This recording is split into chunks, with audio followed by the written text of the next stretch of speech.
Good evening and welcome once again to the Tzemach Bible Institute program. I'm John Klein, and with me this evening as usual is Ken Garrison, pastor of Fellowship Church and founder of the Tzemach Bible Institute. Good evening, Ken. Good evening, John. Ken, I have a real prophecy question for you tonight. Prophecy experts, almost without exception, have the beast from Daniel 7 being the revised Roman Empire. Is that it? Is the seat of the Antichrist government going to be in Europe? Well, certainly, John, the so-called Antichrist government or one world government, global government, whatever we call it, that has been prophesied and is common throughout Bible prophecy, it would encompass Europe because it's global, all nations.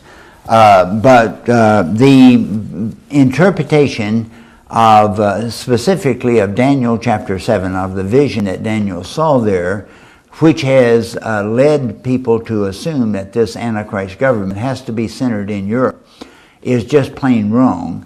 And so we're going to really look at that. Almost all major prophecy writers make this common mistake. I have no idea why. It's kind of baffling to me. I teach prophecy all the time. In fact, in our first year class in the Tzemach Institute, just this week, and last week we went through Daniel, and this week we've gone through the book of Revelation, looking at these prophecies, and it just amazes me that competent Bible scholars, and many of these writers are, somehow misinterpret Daniel 7, which leads to a completely wrong interpretation. Okay, so tonight then, we are going to investigate Daniel 7 and prove what it says. We're simply going to look at the words, review them, and prove what it says, and perhaps come to the conclusion that it is the U.S., as of now, not Europe, that will be leading that one world government. And we think this is extremely important for believers not to be deceived. It's easy to say, well, we're Americans, we're the good guys, and they're the bad guys over there, and we got to watch out for Europe.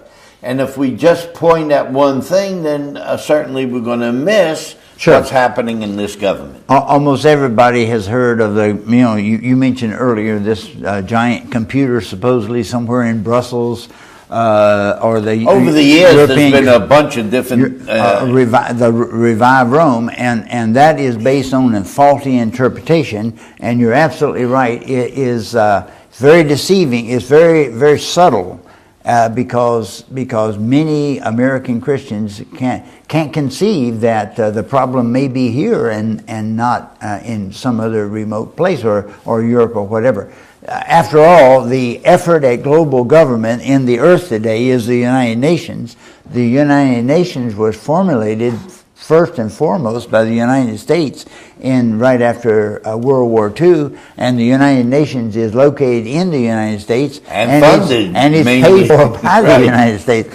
So it's a government of the United States, by the United States, and for the United States. We may think of it not operating effectively in that way, and we don't really believe the United Nations necessarily is the final Antichrist form. But the issue is centered here. Interpreting Daniel's prophecy, we're looking at it today, and frankly, taking a realistic view of it. Now, we're going to start by looking at the prophecies brought forth by Daniel, and we'll start with Daniel chapter 2 and look at that specific prophecy and see what he was speaking about relative to coming world kingdoms and empires. So we're going to look at a graphic now of Daniel 2, which is used in conjunction with Daniel 7, but Daniel 2, this is universally accepted, and so we see the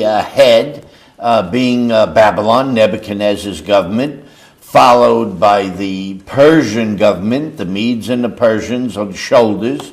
Alexander the Great in Greece comes along in 332, and so we have the thighs or hips.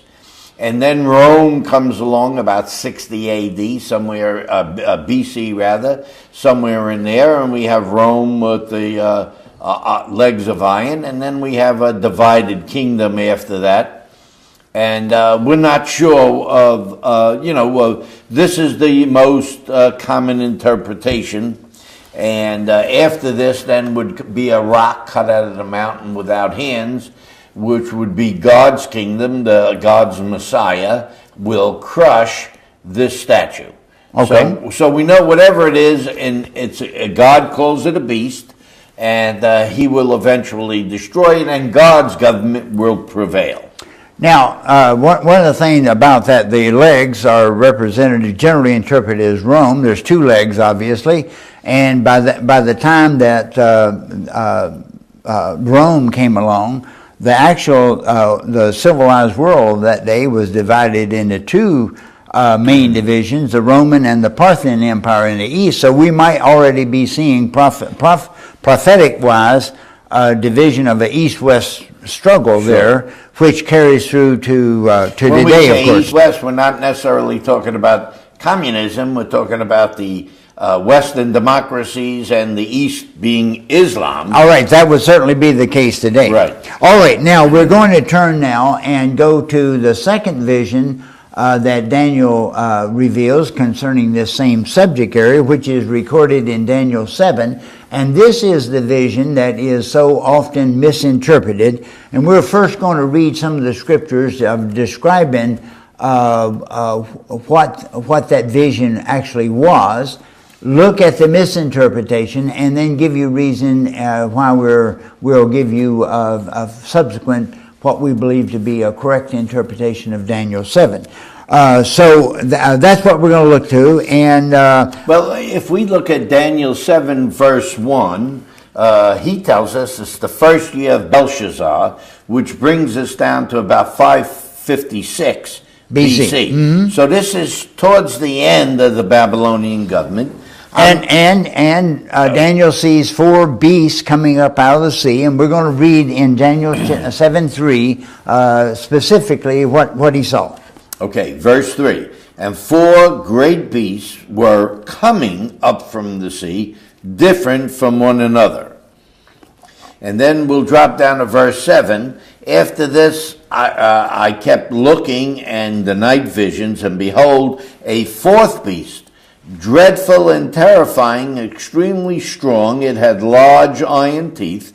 It devoured and crushed and trampled down the remainder with its feet, and it was different from all the beasts that were before it, and it had 10 horns. So the four beasts that Daniel saw coming up out of the sea, the first was a lion, the second a bear, the third a leopard, and then finally a fourth one that was different, as John read, he just refers to it as a dreadful beast.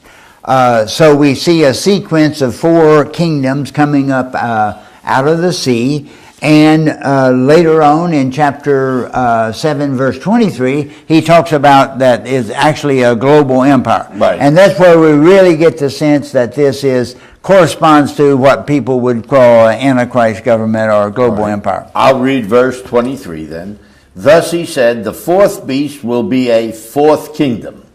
So the beasts are kingdoms or kings, Ken. They're governmental forms. Yeah, I would say empire. I would use the word today, empire. Okay. It's not a computer in Brussels, is what No, I'm and it's not just a nation. It's a nation that expands beyond its borders with its military and economy encompassing more and more and more nations. Okay. An empire is what it really is. So let's talking go about. back to verse 23. Thus he said, the fourth beast will be a fourth kingdom on the earth, which will be different from all the other kingdoms, and it will devour the whole earth and tread it down and crush it. So this truly is a global kingdom, a one world government. So we use terms like one world government or Antichrist government or beast government, and they all share this common characteristic that it actually encompasses the entire globe. Okay, in verse 25 he goes a little further, and he meaning this fourth beast, will speak out against the Most High, wear down the saints of the Highest One, and he will intend to make alterations in times and in law, and they will be given into his hand for a time, times, and a half time. So now we're looking at alterations in customs then. Here. Yeah, let's just think about some of the things that's commonplace today that, and he doesn't elaborate on it, but we can just speculate. We have people today attempting to have sex changes. Recently on Drudge, there was an Oriental man that was somehow managing to be pregnant and carrying a baby. That's a pretty significant alteration. Right. We have homosexuals being married. We have the basic family structure being considered obsolete. Nationalism as such is, for this global government to come into existence, nationalism as we know it is going to have to go out of existence, or for the all practical purposes. Right, so one world. It's going to be, for one world global government. So these are most likely some of the alterations of customs. Okay. And another important thing, it's going to be make war against the saints. Daniel must be talking about Israel, so it's going to be anti-Israel. In the book of Revelation, he's talking about war against the saints, and so that would be the church again. So sure. We see God's two groups that we often talk about on this program. And so this one world government is going to be anti-Christ. Okay, now we want to, we've read the scriptures from Daniel 7, what he actually saw and recorded. We want to now focus on what we'll call the incorrect interpretation of this prophecy. And the prophecies are almost always interpreted corresponding to Daniel 2 also. So we're going to go back to the graphic of Daniel 2, but put alongside of it then the incorrect interpretation that is most common concerning Daniel 7. Now, Ken mentioned before the four beasts coming up. He sees a lion, a bear, a leopard, and the fourth beast is, he says, a dreaded beast. And so we see that in the misinterpretation, the lion being Babylon, lining up perfectly with Daniel 2, the lion, the bear, the leopard, the dreaded beast, and therefore coming up with the revived Roman Empire. Now, one of the things that's really important to consider when we see these two prophecies paralleled is that in Daniel chapter 2, there is a specific sequence of 5 subsequent kingdoms, and in Daniel chapter 7 there's only 4. Now that should give us a clue that there's something different there, and that is indeed the thing that causes. So when the prophecy experts tried to fit in the 4 into the 5, and then therefore the misinterpretation. And because the sequence includes the Rome, then you have to come up therefore with some sort of continuation of Rome, and hence the idea of a revived Roman Empire. And right. Almost all of the prophecy writers that I've ever seen, I don't know that I've ever seen an exception to it, that discuss this issue, comes up with the conclusion that the Antichrist government or the global beast government has to be centered in Rome, and or they a revived always say Roman. 10 nations making up the Right. revived Roman Empire because of the 10 toes in Daniel 2, or the 10 crowns he talks about here. But the truth is there's not 10. They're coming and going, and so that's the problem with that teaching right there. Right. It's easy to spot. Now we want to set forth our case why we are convinced that the traditional interpretation is wrong, and we're going to give you what we believe to be the correct interpretation, and not just interpretation on our part, but the biblical foundation for it. Now, the first thing that we want to focus on is the timing of these two prophecies in Daniel 2 and Daniel 7. The prophecy in Daniel 2 was made during the second year of Nebuchadnezzar, which the date is approximately 604 BC. The second prophecy in Daniel 7 was made in the first year of Belshazzar, which puts it at about 556 BC. In other words, one prophecy, Daniel 2, is made in the beginning of the Babylonian Empire. The second prophecy, Daniel 7, is made at the end of the Babylonian Empire. Now we have a graphic on the screen just giving you the names and the approximate dates of the various Babylonian kings. Nabopolassar, Nebuchadnezzar are the ones that we're particularly concerned with. Nebuchadnezzar ruled for a long period of time and then was succeeded by much less effective descendants. And the one that we're concerned about is in the very last king or reign of the Babylonian Empire was, I guess I'll call him Nabonidus, and he was a co-regent with Belshazzar. Now remember, Daniel 7 occurred in the first year of Belshazzar, which would put that prophecy in 556 BC. And the important thing that we have to realize that there are not going to be any subsequent Babylonian kings after Belshazzar. This is the last ruling segment of the Babylonian Empire, and everything. There's not going to be anything subsequent in Babylon. Right. Babylon was overrun by the Persians subsequent to this. Now, John, you have a scripture in 7:17 and that specifically focuses on that. It's the second time it's mentioned. In verse 3, he sees these beasts will be coming up. Now, so they're not starting in his grandfather's time, Nebuchadnezzar's time. In Belshazzar's time, he said they will be coming. And when we get, that's in verse 3 of Daniel 7, then when we get to verse 17, he says, these great beasts, which are 4 in number, are 4 kings who will arise from the earth. Future tense. And this is Aramaic here, which Daniel, most of it is written in Aramaic. But it certainly is absolutely future. It's the third person future tense, even though Aramaic and Hebrew are very, very similar. They're the same root languages. And in Hebrew it would be yakum, but in any case it is third person future tense, and virtually every translation that I've ever seen translates it so it's not obscure. But this is in the last years of the Babylonian Empire. There's not going to be a subsequent Babylonian ruler. So this mandates that the interpretation of Daniel 7 has to start out in a post-Babylonian sequence. Which would be Persia. So we have to then, our corrected vision of Daniel 7 would have to be... Right. Let's see the graphic where it was incorrect, and then we'll flip down to the correct one. Now this was the misinterpretation that the beast coming up would start with Babylon.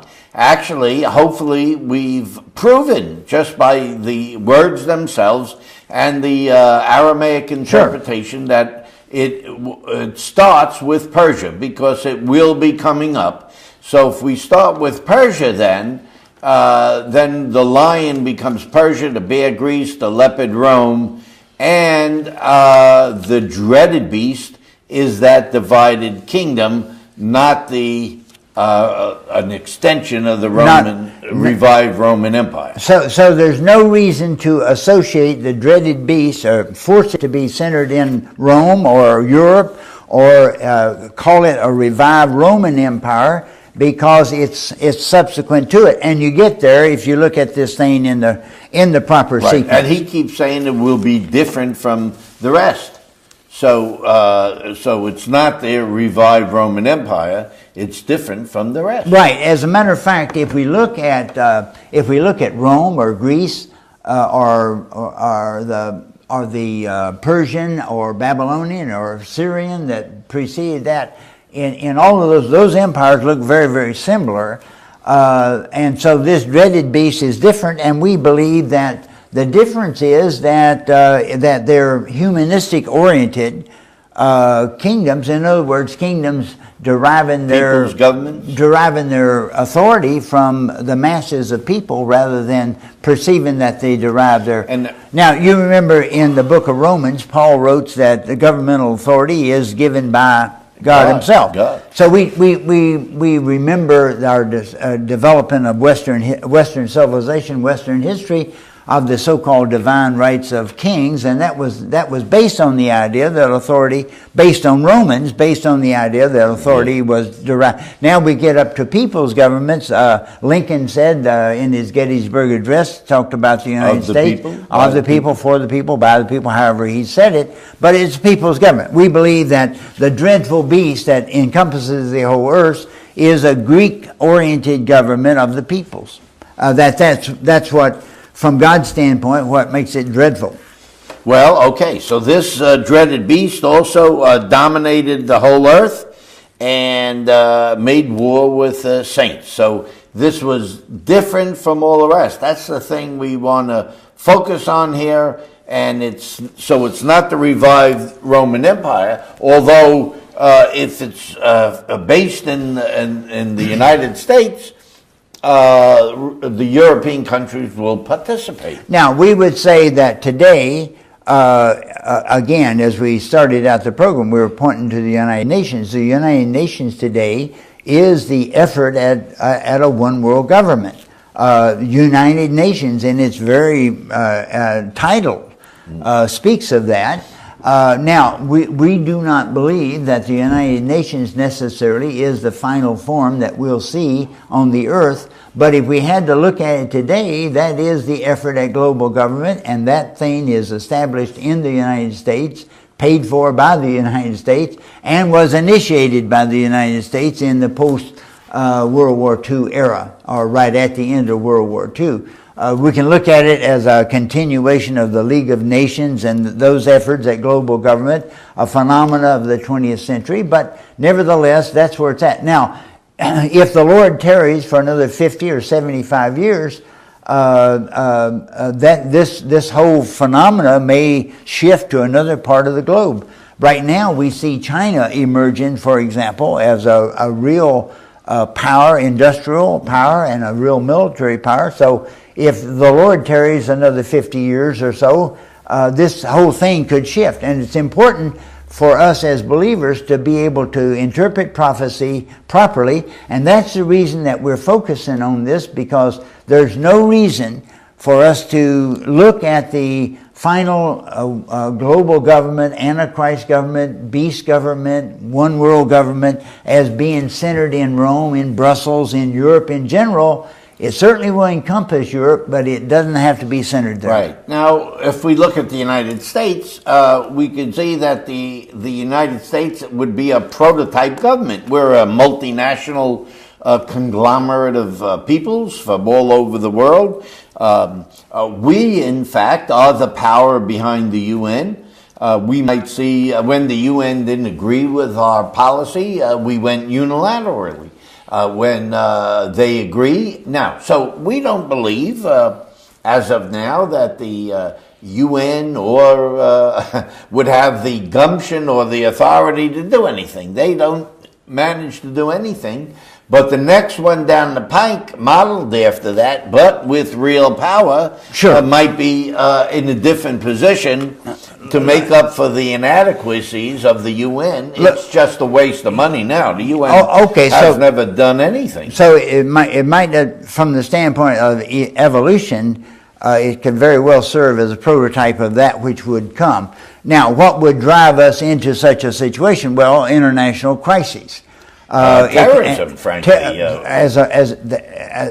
Terrorism is the most likely. I mean, if we talk about the struggle with terrorism today, and the threat now we're finding with a function of the war with terrorism today is also being fought in an economic sense, and we're all paying for it. Man, when I go down and put $50 or $60 worth of gas in my old car at one shot, that's terrorism to me. Get your attention. It gets my attention, and we have yet to see what effect that is going to have on the economy. So if we start seeing the Western economies stumbling and really being broke down into depression, that will cause governments and peoples to act. So our way of life is being threatened. Our very existence is being threatened.